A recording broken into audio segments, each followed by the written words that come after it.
Welcome to the Graduate Theological Union's Professional Development Workshop on PhD level CVs for academic positions. If you need to pause this video at any time to take a closer look at the details, by all means do so. So the first thing to note as an introduction to CVs is that you want to take regular time to update. You will be surprised at how often you forget those little commitments or little service items that you do that don't make it into your CV. So I would recommend either monthly or at the end of every semester, you take half an hour and just go through your CV and think to yourself, did I have some kind of a presentation here? Did I participate in a panel?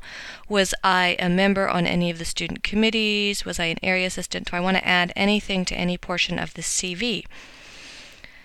So the other thing you want to know is that CVs are a form of academic professional accreditation. In other words, they show who you are as an academic professional. They are not the same thing as resumes. They will not look anything like resumes. And the thing is that, like resumes, the entries and the layout should reflect that you are a professional in this stream. So by that I mean you want to use a 12-point font with 1-inch margins, and you want lots and lots of white space. That means extra lines between the particular entries or between the sections. As far as a professional layout goes, no spelling mistakes, no grammar mistakes, no punctuation mistakes, no inconsistent formatting. So if there's one thing that you have italicized all the time, you want to make sure that that particular thing is always italicized. It can help to just have a friend look over your CV to make sure that everything is consistent. The other thing you want to have is after the first page, you want to have a header or footer with your name on it, and maybe the easiest way to contact you, either a phone number or an email. Of course, you don't have that on the first page because your name is already on the first page, but then you also want to make sure you have page numbers. CVs are complicated documents and they are not easy to understand which page follows which, and you want the hiring body to be very clear. If somehow something gets separated, they know exactly to whom that random piece of paper goes and where it belongs. So starting with the CV at the very top, you have your name. And then you have your contact details. It's up to you if you want them to be your personal or your private your personal or your public contact information. I would suggest personal contact information, and that would include your address, your full snail mail address, your email, and your phone number.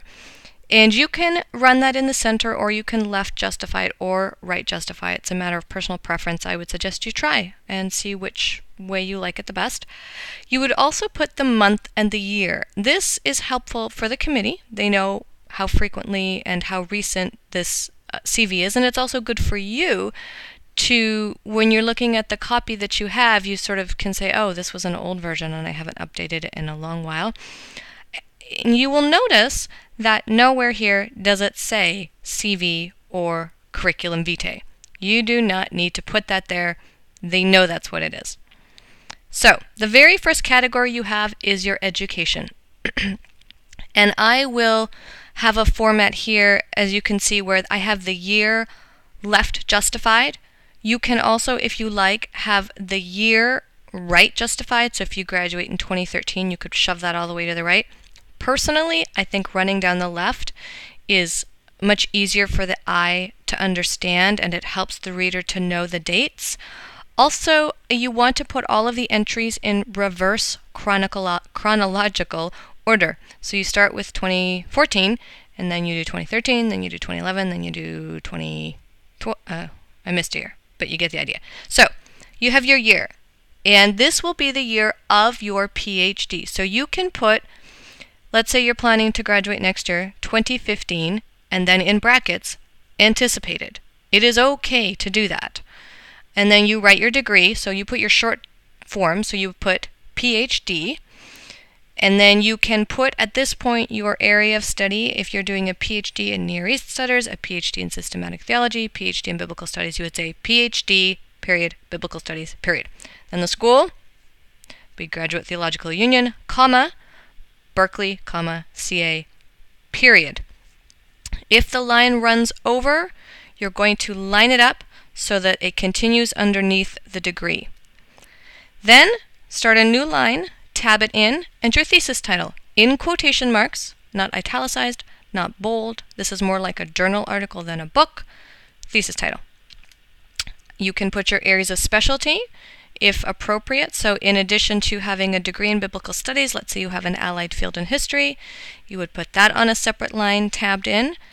And if you like, you can put the name of your advisor. In some fields this is important, but not always. It's not a requirement by any means. And then you continue down the row. So then you would put the year that you received your master's degree and the name of the degree. Again, short form. If you have an MDiv, you would just put MDiv. You wouldn't need to write Master of Divinity.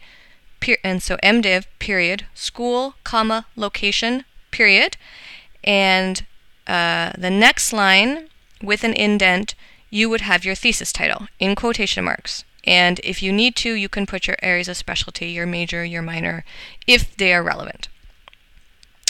You can do the same thing for your bachelor's degree. So you'd have your year, bachelor degree, school and location.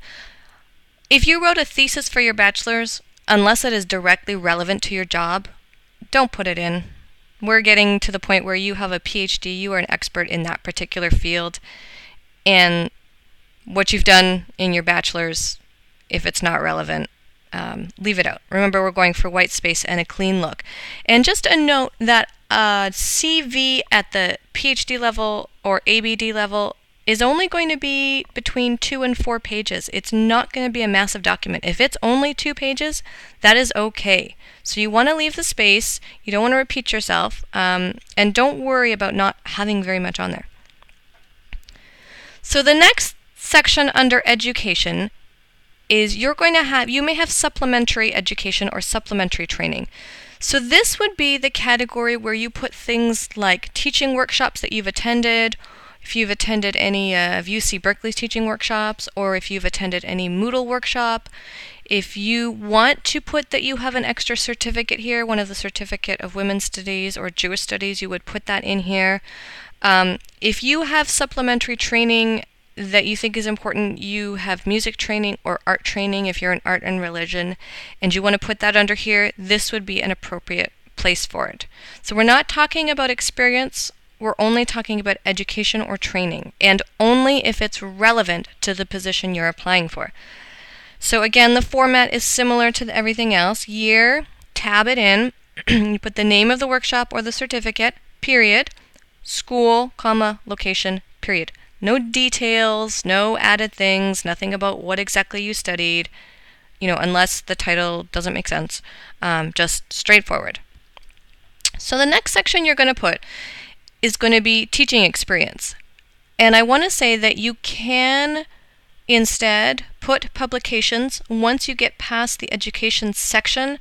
How you format everything else is a little bit a matter of how you're responding to the job call. However, a lot of schools do ask for evidence of teaching excellence or commitment to undergraduate teaching or something like that. If you see the word teaching in there, you might want to put the teaching experience first. So teaching experience would include everything you've taught professionally. That means everything you've been paid to teach. It includes being a TA, and so you would list it as year and semester. So for instance, 2014, spring, or 2013, fall, and then a tab. You can't really see it here, but there's a tab. And then the position, so teaching assistant, period, or instructor of record, period. If you're a Newhall Fellow, you can write instructor of record, period, and then I'll tell you in a minute what else you add. So then you write your course name in italics to differentiate it for anything else. You don't write your course number because that changes from school to school and nobody knows what that means. Then if you have a supervisor, you write your instructor's name. So you could say Professor Daniela Smith, or particularly if that's a teaching assistant one. If you are a Newhall Fellow, you could write supervised by Professor Linda Newhall, period. And then the school, location. So you will repeat that for teaching experience, and you will go in reverse chronological order. So you start with 2014 spring, go back to 2013 fall, 2013 spring, 2012 fall. And if you have to, because you think it's important, put in brackets after the course name, upper level undergraduate course or introductory level undergraduate course or something like that. You can do that. And again, that would be in brackets after the course name.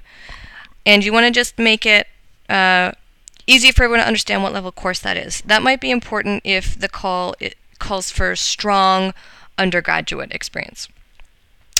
Now you may put courses prepared to teach as a subheading under teaching experience. Some people do this, some people don't. It's up to you. And then you would just put the name of the course, semicolon, name, semicolon, name, semicolon, name. Now, I would suggest that you come up with fancy names for courses that you feel prepared to teach, because it gives the hiring body the sense that you have thought about it and you're ready to go. You're ready to come up with a course for that.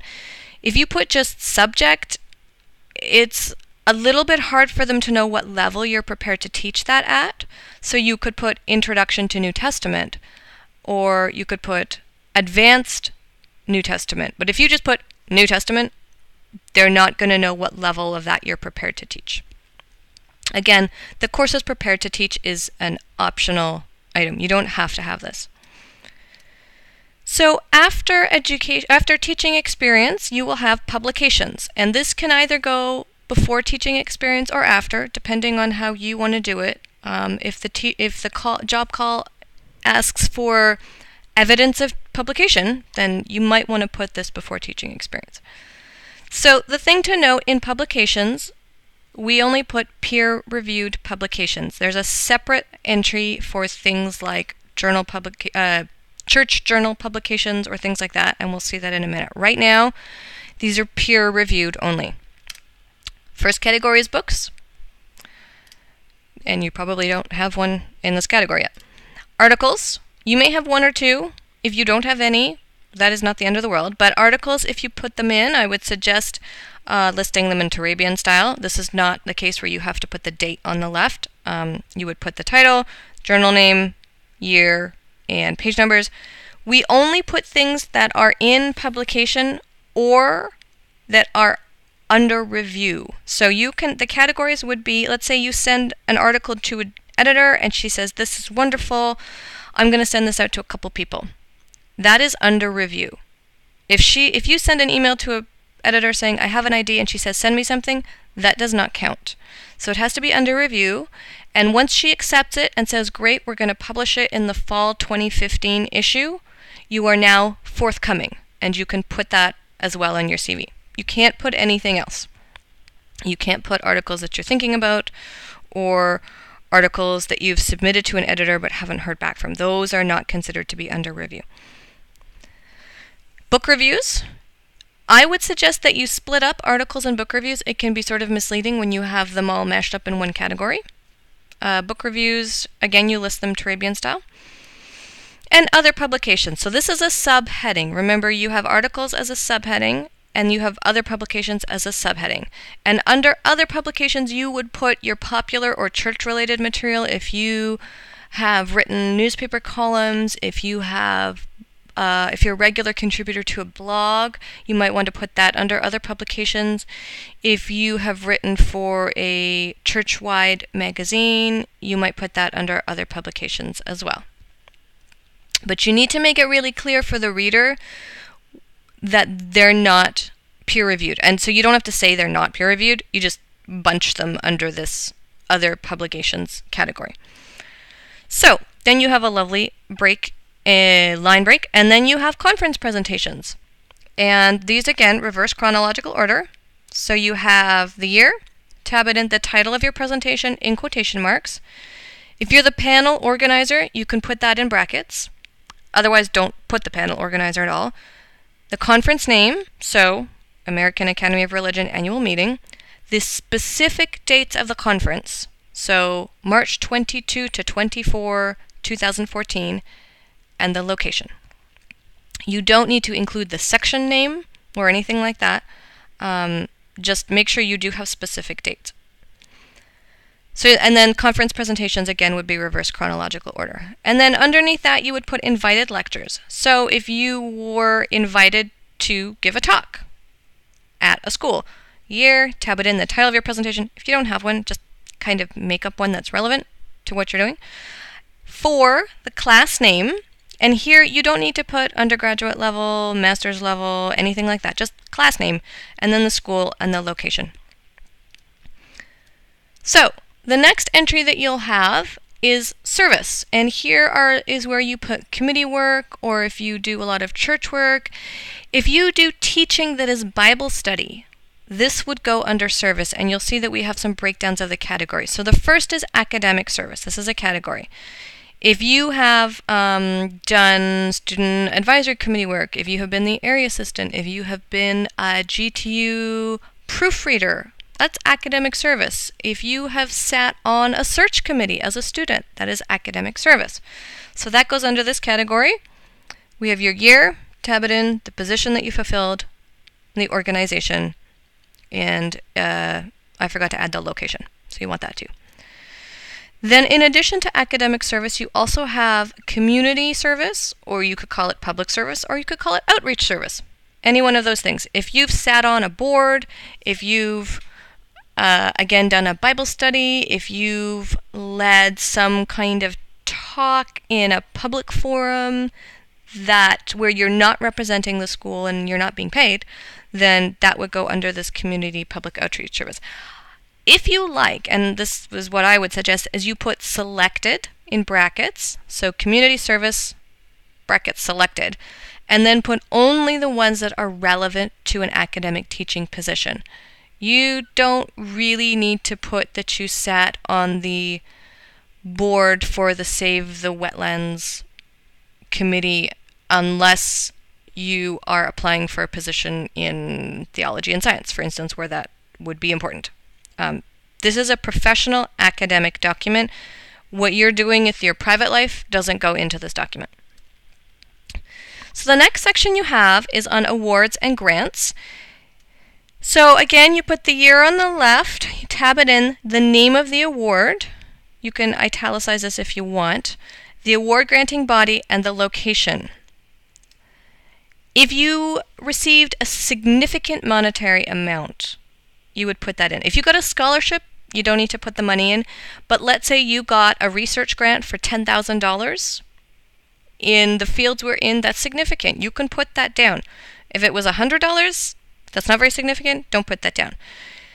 If it's necessary, add a 1-sentence brief description of what that award was for.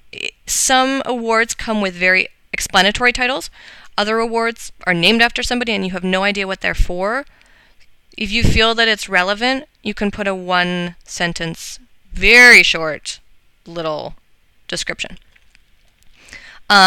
Before we do languages, you can also, if you like, if you have a Newhall Award, you could put that here.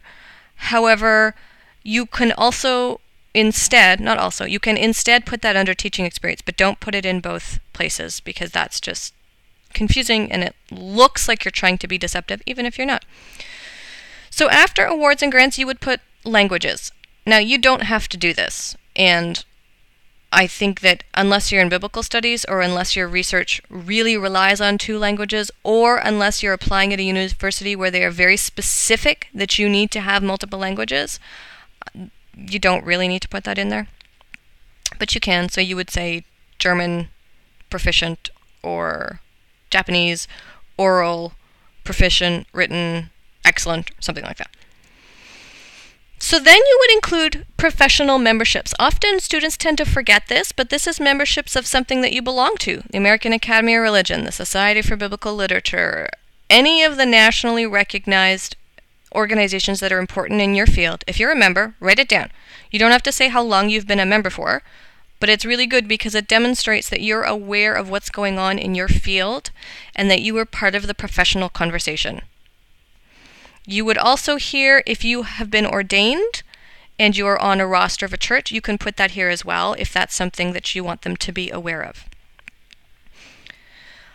Citizenships is a line you can put if you have multiple, and I just flag this because hiring practices right now are somewhat restricted by budget, and that can mean that sometimes if you're an international student, you may not get hired if there is an American who has exactly the same qualifications. And so if you do have American citizenship, you would want to flag that. And then references. That would be this is the last thing that goes on your CV.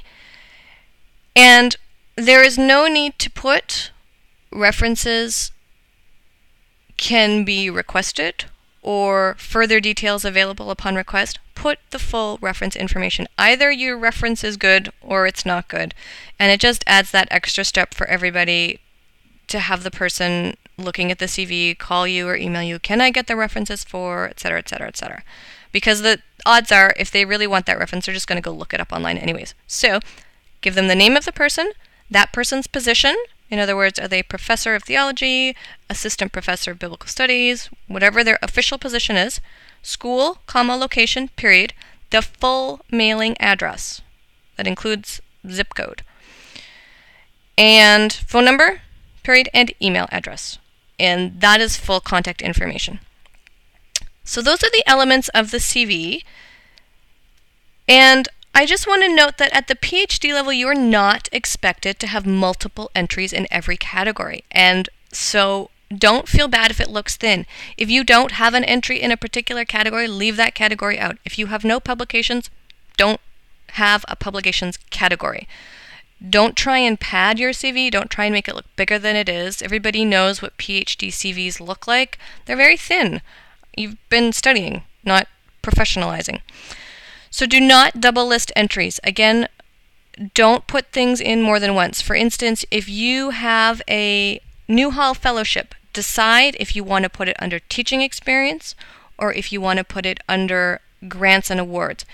If you put it under teaching experience, you would put instructor of record, period, name of the course, period, school, Graduate Theological Union, comma, Berkeley, comma, CA, period, and then you can put funded by a Newhall Award.